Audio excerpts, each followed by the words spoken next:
Hi guys, welcome sa akong video. Karong adlaw guys ay magluto ta og chicken kabsa nga atong gibutangan og spaghetti pasta sa ibabaw. Kung bago ka pa lang sa akong video guys, please subscribe sa aking YouTube channel. Daghang salamat.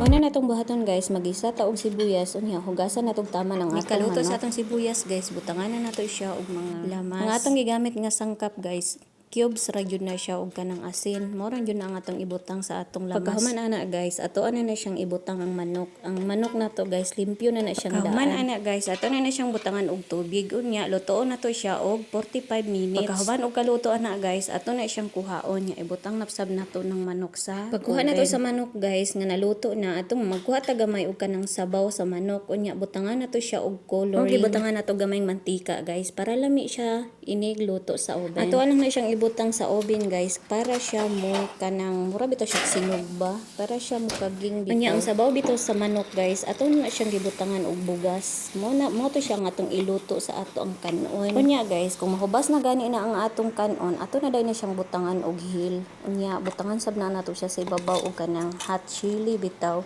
Unya gibutangan sab nato siya og dry nga grapes nga ato siyang giprito daan. Unya gibutangan sab nato siya guys og kanang crispy onion. Unya gibutangan sab nato siya guys og gamay nga coloring or japaram sa Arabic. Unya guys, ato na siyang takloban. Unya ato adayon na siyang lutuon og 10 minutes. Og kinahanglan hinay kaayo nga ato ang kayo guys. Samtang gahulata sa atong kanon nga maluto guys, nagready sabtang atong ibutang sa ibabaw pang topping bitaw nato sa atong kanon unya. Natay spaghetti pasta nga akong giandam. Unya ang ato ang manok nga gikan sa oven guys, ingon ani na siya og hitsura inig maluto sa oven. So gwapa kay siya guys, no, crispy kay na siya. So i-ready na nato ni guys sa ato ang pag-serve. Kaning ibabaw nga atong gibutang ganina sa kanon guys, ato una ni siyang kuhaon. Unya ato ang ipadaplin ang chicken kabsa guys, pinaka paborito gini sa kong amo. Maong permi jud ko magluto ani. Mao jud ni perminti nila i-request kung gusto nila mukaon og kanon. Kay usahay man good guys, daring dapita, dili sila mga unog kanon. Kasagaran ginakaon nila diri mga pasta, mga ingon ana, mga spaghetti, mga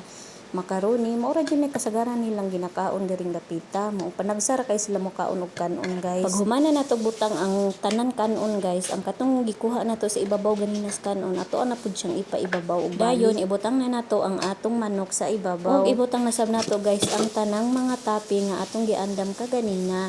Ingon ani siya pagkabuhat guys. Ingon ana na siya guys. Pagkahuman ana, butangan na nato siya og kanang mga pang-topping. Butangan nato siya nilungag nga itlog ug mga gulay. Mao gyud siya ang itsura sa chicken kabsa guys. Nagbutang lang ta og kanang spaghetti pasta kay gi-request man sab sa kong amo nga pabutangan siya og kanang spaghetti pasta sa ibabaw. Mao na atong ibutang panglas sa ibabaw guys ang spaghetti pasta nga atong giluto kaganina. Pagkahuman ana, butangan lang nato na siya og pinirito pud nga mani. Mao na siya guys, mao na ang atong chicken kabsa nga giluto karong adlaw. Daghang kayong salamat sa inyong paglantaw guys. Sa gusto diha makakat-on og Arabic food, please subscribe sa akong YouTube channel guys para update ka sa akong mga. Daghang salamat og malipayong adlaw kanatong tanan.